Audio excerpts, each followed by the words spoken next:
Now, in this video, we will going to discuss about the stress and total elongation in an uniformly tapering rectangular sectional bar. So here, if you have this, so this is a uniformly tapering rectangular cross section. Here, this is the rectangular cross section having C into T. We are considering the section.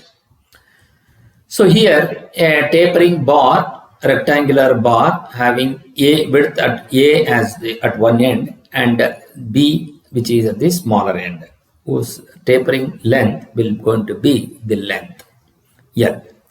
So when you are considering the section which is C, which is at a distance of x from the larger end E, and the thickness of this will going to be dx, and when you are looking from the other direction, the depth will going to be T, and this is the cross section which is C.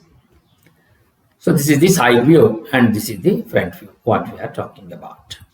So a bar of uniform thickness which is T, so that is the thickness T, tapers uniformly from A, width of A here, and to B at the other end of length L.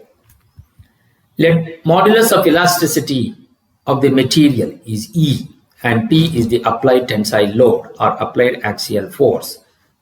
Then we have change in width in the length. Change in width in length will going to be bigger width minus the smaller width. So A minus B will going to give you the change in length.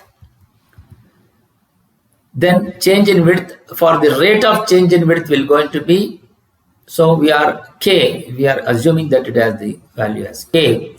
Then for A minus B by L will going to be the rate of change in width, A minus B by L. So consider an elemental length dx which is at a distance of x from the larger end, which we are talking about. So let C be the width of the bar at this section. So what does that mean? So this is the cross section we are considering. So this is the value of C, which is the width and having thickness T. So here, what is C then? C is nothing but A minus of K into X. So A minus K into X will going to give you, that is C. So what is the value of K? The value of K is A minus B by L.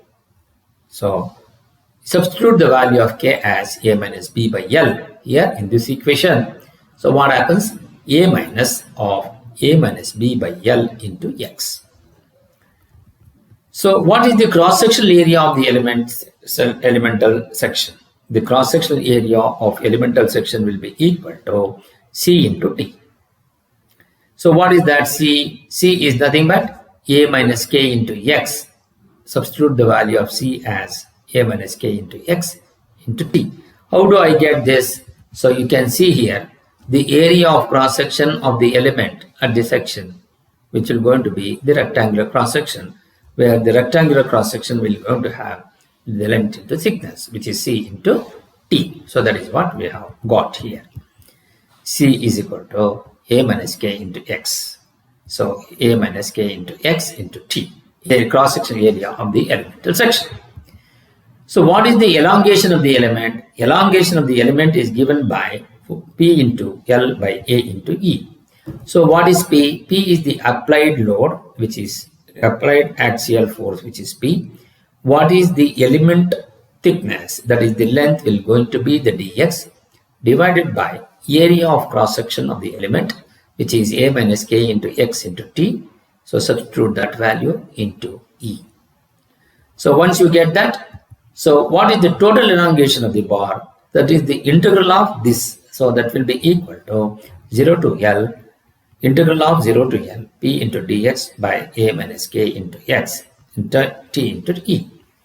But we know that P is a constant for a particular load which is applied for the problem, and T is the thickness which is a constant, and E obviously it should be the Young's modulus of the material, which is again the constant. So you take out P by TE in the outer integral form, and then you write 0 to L into dx by A minus K into X. So on the integral, what you will going to get? P by T into E into K of log of A minus K into X. So that is applied between the limits 0 to L. So when you apply the limits, what happens? P by T into E into K into log of A minus K into L minus log A, because X will be equal to 0 here. So when you apply the limits, you are going to get it as minus log of A minus K into L into log of A is equal to. So now you substitute the value of K as A minus B by L here in both these equations. So wherever you have K, you substitute the value of K as A minus B by L. So once you do that, you will going to get it as A minus B by L here, A minus B by L. So that L will go to the top. So P into L by T into E into A minus B into minus log of, you take A minus of K value is A minus B by L into L, that L gets cancels. So you're going to get it as log of A minus B plus log A. So then what happens? So again, that is equal to P into L by T into E into A minus B into minus log B minus log A. Why? Because here log of A minus A will going to get cancels here, and you will going to get minus into minus becomes plus. So you will going to get it as B minus log B plus log A. That is what you will going to get here, minus log B minus log A.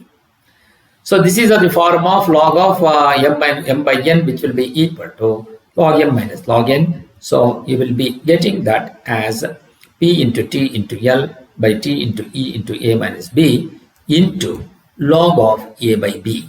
You are going to get it as log of A by B. So that is basically because here minus of minus will going to becomes plus log B minus log B plus log A. So that is what you are going to get. So here this should be the value of this should be, here it is plus. So log B minus log B plus log A. So that is what we want. So once you get this, so this is of the form of log of m by n, which will be log m minus log n. So apply that rule. So then what happens? Log of A by B. So by you are going to get this, and P into L by T into E into A minus B. So that is what you are going to get. So what is the total extension of the rectangular cross-sectional bar, which is delta L will be equal to P into L by T into E into A minus B into log of A by B. So what is the maximum stress in the bar, where sigma max will be equal to applied load by divided by the least area of cross-section, which is equal to P by B into T. So this is all. You will be able to get the maximum stress and also the total extension of the rectangular cross-sectional bar.